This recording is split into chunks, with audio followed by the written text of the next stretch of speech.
Hi, welcome to Unsightly Opinions. My name is Tamara. Today we are going to be reviewing Orcam. I managed to get my hands on the brand new My Eye Pro today, so we are going to be unboxing it, putting it to the test, seeing what its pros and cons are, and giving you an honest review. Before we get started, I want you to know this was not sponsored by Orcam. I am not affiliated with Orcam in any way, shape, or form, so this is going to be an objective review. If you're in the market or curious about smart glasses, this will be part one of a three-part series coming out. This video is going to lead the series. The next video is going to be talking about the Envision glasses, and the third video is going to be comparing the pros and cons and putting each one against each other to see what is the ultimate victor. Without further ado, let's dive in and see what's in this box. It has this cardboard sleeve on the outside. It's very nice packaging. It's thick cardboard. And when you open up the box, we're going to find a little cardboard folio, which has all of your manual and document information. We're not going to worry about that too much right now. On one side of the box, you're going to find the frames that come with Orcam. You can mount the Orcam to any frames. These are just the ones that are provided. You have the Orcam itself. We'll pull that out in just a moment. We have the carrying case, which comes with a lanyard and I believe 4 mounts, so you can put your Orcam mount on a variety of different glasses if that's your preference.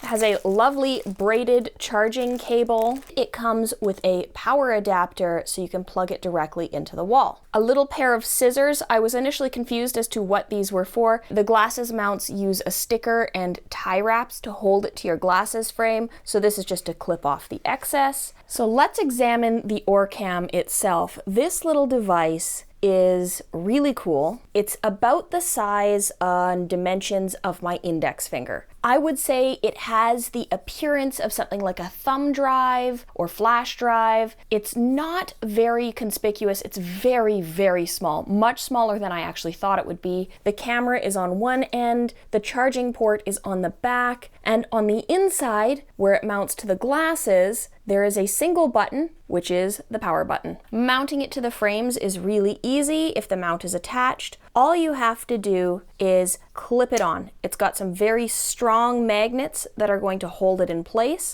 You can pull it on and off very easily, but it's not going anywhere if you're winging it around, if you're turning your head. So I'm shaking it quite vigorously right now. It's not going anywhere, which is very nice. I don't think that a lot of people would really notice that you have this device attached to your glasses, and this one is much smaller than the previous edition of the Orcam. Let's talk tech specs before we get into some of its features. This weighs 22.5 grams. Its battery life is 1.5 to 2 hours of continuous use. It has a 13 megapixel camera built into the front. Its charge time is 40 minutes. It uses a magnetic micro USB for charging on the back. It presently comes with a 2-year warranty. There are different versions of the Orcam available. This is the highest model. The regular asking price for this device is $5,800, and I believe that's $5,800 Canadian. However, there are often sales and discounts and promotions that they put on where it's $500 or more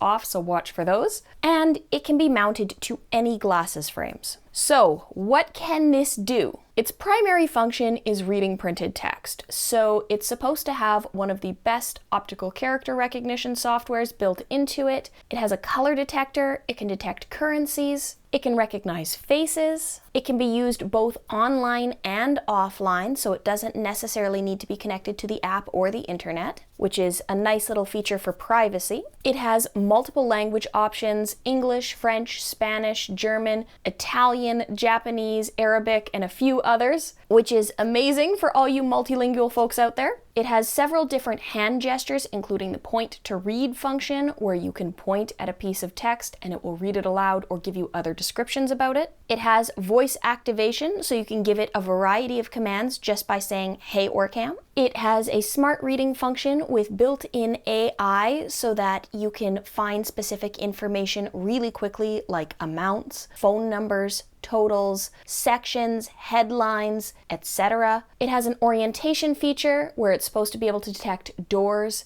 chairs, stairs, and rounded objects like mugs. You can teach it different faces so you can recognize people. It has a barcode reader built in, and you can teach it new product images or new product barcodes if it doesn't have what you're looking at built in. It will automatically go to sleep after 3 minutes of no activity to conserve the battery and turn off after 3 hours, but those are configurable in the settings. So let's pop on these glasses, pop on the Orcam, and put it to the test. We have now migrated to the kitchen. I have the Orcam on and a variety of materials to put it through the ringer. We have all kinds of kitchen products, colorful things to identify currency, books, light and heavy reading material, even some mail. So let's see what it can do. If you're wondering what the wire is coming out the back of my ear, that has nothing to do with the Orcam. I just wanted you to be able to hear what I'm hearing, so it's a lav mic attached to the arm of the glasses. So to turn on the Orcam, all you have to do is tap the button on the back. It'll make a sound and it takes about 1 minute to turn on. It'll say Orcam version blah blah blah ready, and it'll give you the battery indicator. There are 4 main gestures that you can use with Orcam on the touch bar, which is on the side of the Orcam. You can swipe forward or backwards to increase or decrease values or move through menu items. You can single tap to take a photo, or you can double tap to pause or resume reading if you have a large chunk of text. If it's reading something and you put your hand up in front of the camera, it will stop reading. If you bring your arm up in front of the camera and make a fist like you're looking at your wrist, it'll tell you the time. And if you point at something,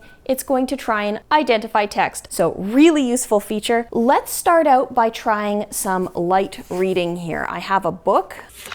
Has come to your aid. With anybody else this bloomer would catastrophic, but with Granford it's like divine providence. H paused for a moment and a dreamy expression crept into his eyes. The label said to work it well and with the fingers. I seem to recall. And Mr. Granford says he opened the package at the breakfast table. Yes. So I'm gonna make it stop by holding up my stop sign here. And it immediately stops. It was doing a really good job reading that, I think. Robbie, would you like to confirm that that was actually what it was reading? Oh, you couldn't hear it? Okay, well, we'll get you to double check in post. If there's a problem, Robbie will let us know. But it seemed to make total sense. Let's see how it handles something a little more complex. This is a medical textbook. Glucagon response to a protein meal is abolished, and energy is needed during starvation. The insulin and Miller ratio is low, favoring glycogen breakdown and achoncogenesis. Conversely, when the need for energy mobilization is low, the ratio is high, favoring the deposition of glycogen, protein, and fat. Clinical box 24-4, other islet cell hormones. In addition to insulin and glucagon, the pancreatic islets secrete somatostatin and pancreatic polypeptide into the bloodstream. In addition, somatostatin. That was actually really good. I am rather impressed with that. The screen reader or the text-to-speech seems to be handling it very well, talking about islets and glucagon and all the rest of it. That's not what I was expecting. I'm gonna flip this upside down now and we're gonna see what it says. I've got auto text detection on, so as soon as I hold something in front of the camera and it detects text, it's going to read. So I'm gonna put my finger here.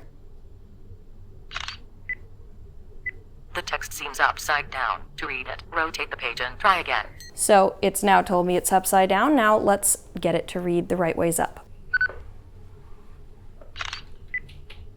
New to this edition, Elion introductions that provide adaptation for the topic being discussed. Sees number of clinical cases. And now charts. Expanded legends to help you learn more about the illustrations without having to refer back to the text. Information on the burden of disease with each organ system. There may be more text below. Please.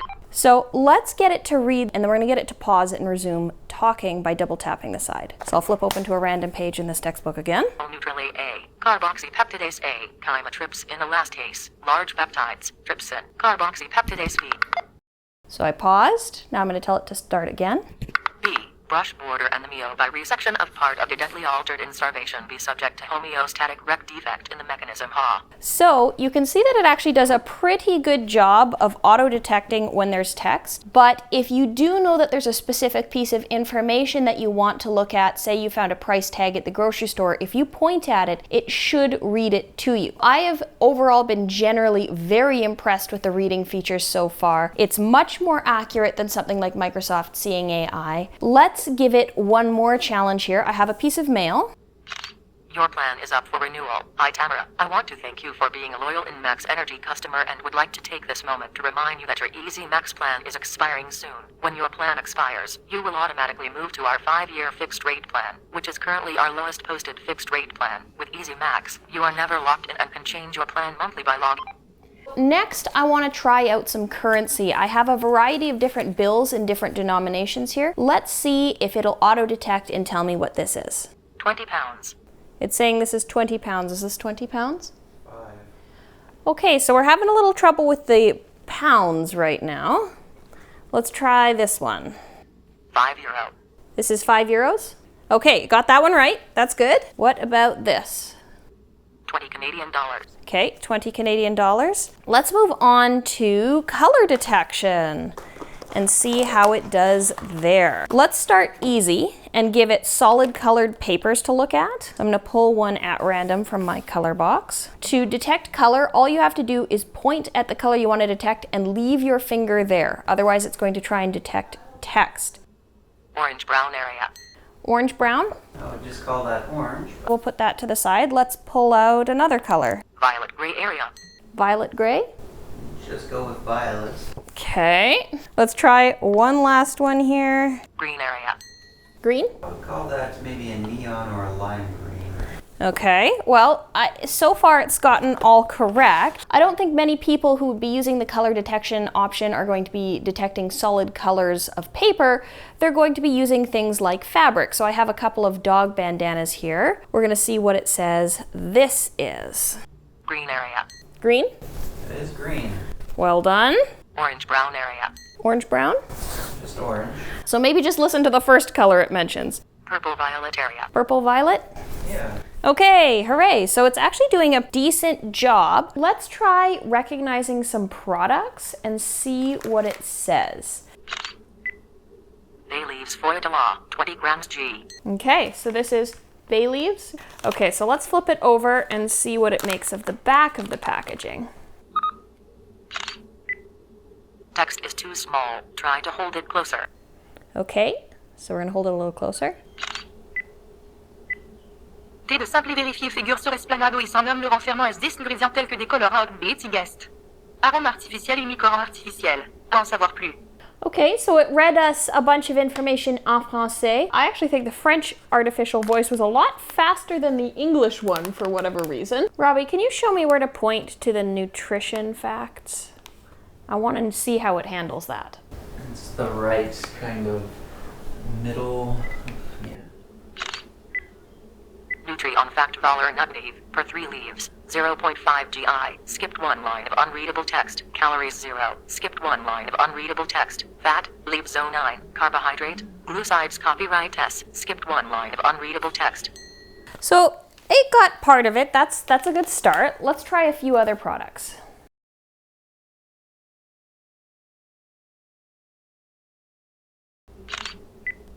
The text seems upside down. To read it, rotate the page and try again. Valeur nutritive. PER en 4 packages. Okay. 21. So that's the nutrition side. Let's flip this around. Jello. Okay, so this is Jello. What kind of Jello though? Hey Orcam, QR code. So it gave me the little indication. I'm gonna slowly rotate it. It should tell me when it sees a QR code.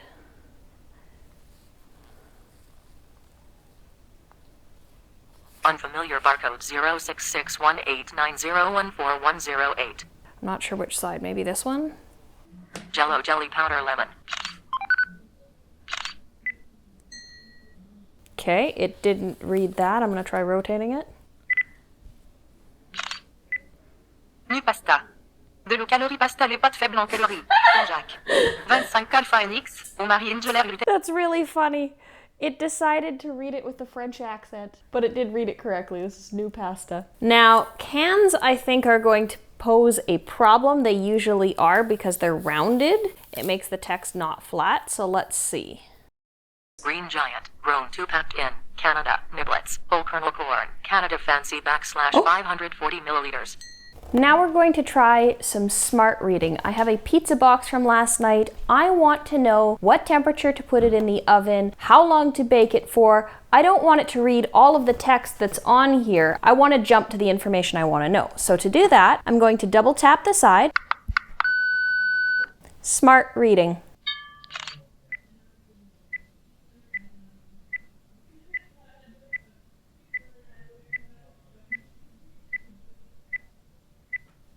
So it seems to be thinking. Note that some of the text was unreadable.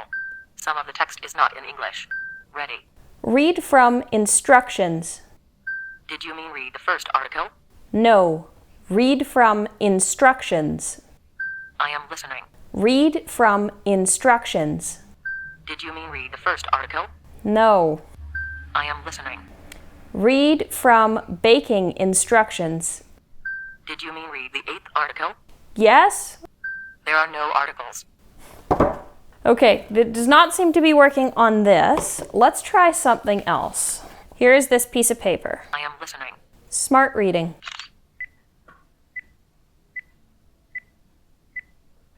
Note that some of the text was unreadable. Ready. Read amounts.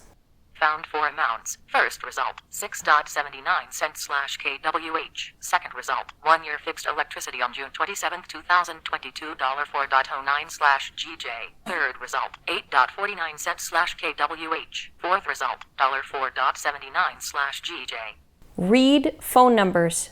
Found 1 phone number, online account, inmax.com/sign-in, or by calling 3108010. It did well on that one. So 2 final things that we're going to want to test out is we want to learn a face. So I'm going to ask Robbie to come stand in front of me here. So stand 3 feet in front of me. And we're just going to... Face learning. Please keep holding the bar for up to 30 seconds. Okay, move your head a little bit so it sees you from different angles. Smile, move your lips. Please name the person in front of you after the beep. Roberto. Person learned. Okay. So just stand there. Stand there.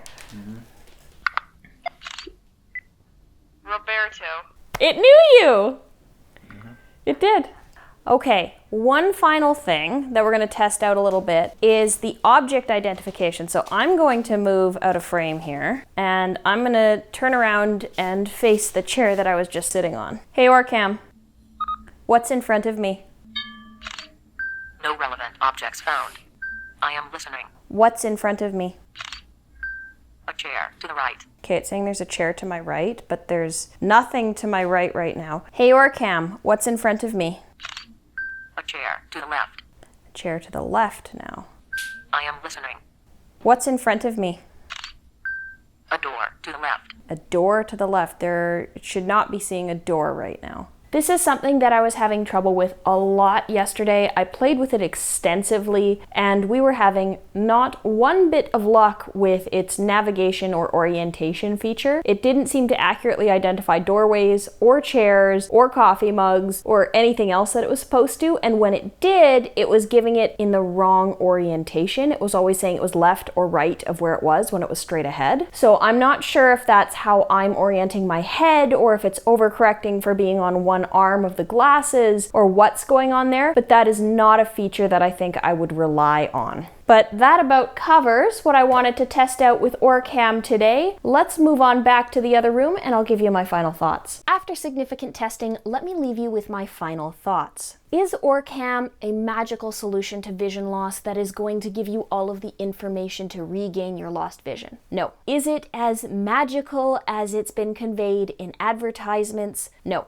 Does it have uses, and is it going to be helpful to some people? Yes. I found its reading abilities and text-to-speech capabilities better than any optical character reading software I have ever used. It was generally reliable at not only identifying labels on packaging relatively consistently, it It was also able to read complicated literature like medical textbooks. It was able to handle very small font, and it was able to sometimes read neat handwriting. Was it a perfect OCR software? No. I do think there is some room for improvement in recognizing different font styles and different font types, particularly cursive fonts and fonts that may not be linear. I really loved its smart reading capabilities. I liked that I was able to find information that I wanted and pick it out really quickly without needing to hear an entire document. I liked the ability to use gestures to identify what I was looking at, find its color, to stop it reading. It was very intuitive and it was very easy to use. I found it very user-friendly from the beginning. Its user manual is only a few pages long and you're able to get a lot of functionality out of that very simple instruction. I like that it has both online and offline use. I used it offline the entire time, so I found its text recognition abilities to be fabulous. If you don't want to ever take it online and maintain your privacy, that is an option for you. You don't really lose any capabilities in the device by using it offline. I found that the frames fit me relatively well. I liked that you could put them on any frame that you would like, and I found the weight of the device to be almost unnoticeable. It didn't unbalance the frames that I was wearing and didn't bog down or really start hurting after I was wearing them for a while. So that's a real plus. Face detection is a nice feature. It wasn't perfect and didn't always identify people correctly. You had to be facing straight on for it to work properly, but it did do a relatively good job identifying the people as I was facing them. I found that the camera was really intuitive. I didn't have to fuss with it very much to get the picture that I wanted. It was relatively intuitive and it would give me instructions about where to move the document so that it saw it in frame, which I found very helpful. I like that it can connect to Bluetooth devices like external speakers. I think that would be really useful for people if they also needed to wear hearing aids so that they can have the information transmitted directly to their hearing aid or to headphones to maintain privacy. Now for my cons. I really wish that this device could make calls and connect with individuals from Aira or make FaceTime or video calls to people in your contacts list if you run into trouble. Like many devices, it has very inconsistent color detection. If you're in extremely bright lighting, it'll get it right sometimes, but it's not reliable enough to dress yourself. So I find it difficult to say that it has a good color detector.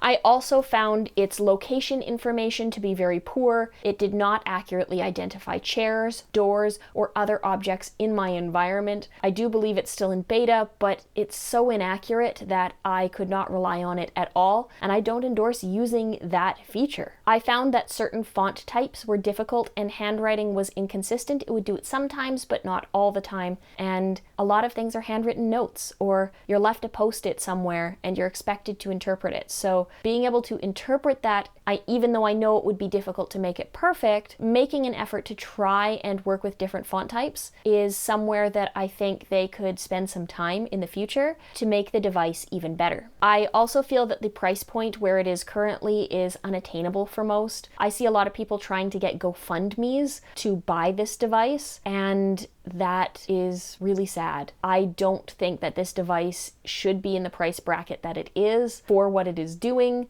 so I have difficulty endorsing it because of its cost. I also want to caution the use of its currency detector because while it was very accurate most of the time, it did occasionally make mistakes. When you're given bad information about currency, I find that really concerning because that's hard-earned money. That's something that they should be very careful about the identification process and maybe put a little disclaimer that it can make mistakes, so you should check with someone else. While I do think it's a useful thing and that it identifies many currencies, it's not perfect yet, so something that they could possibly look at in the future to improve. So there are a lot of pros and a lot of cons. I like the device. I was so excited when I put them on. It was almost instantaneous use. I think that this may be helpful for people who lose their vision later in life. It may be helpful for people who aren't as good with smartphones or can't access other types of information. It may be helpful for those who have hearing loss. So I do see advantages in individuals who could make good use of this device. However, I personally will not be purchasing one because of its price. I'm hoping in the next generation of Orcam, we're going to see a lot of the improvements to the things that are concerns for me presently, and these devices are very much in their infancy. I believe Orcam is only on its second iteration. Same with the other smart glasses Envision, which we'll be talking about in the next video. While I'm excited to see where this technology goes, I don't think it's quite at a point where most people should be spending their hard-earned money to buy one of these devices. I know I'm pretty hard on my reviews, but I'm not going to tell you something's fabulous, and I'm not going to sugarcoat things when I think there are advantages and disadvantages to everything. There is no perfect product out there, so you need to be made aware of both its pros and its cons and decide if it's right for you. As always, take what I've said with a grain of salt. I am one individual with one experience. I'd love to hear what you have to say about Orcam down below. Whether you loved it or whether you hated it, the more opinions that we can leave, the better it's going to be for other people who come across this video and are curious about whether Orcam is going to be the right fit for them. If you've made it this far and you like content like this, please don't forget to subscribe, hit the notification bell, consider liking, leaving a comment down below. It helps the algorithm know that I exist, and you can always check out my other social media accounts listed in the description down below. That's all I have for you this time. See you in the next one. Bye for now.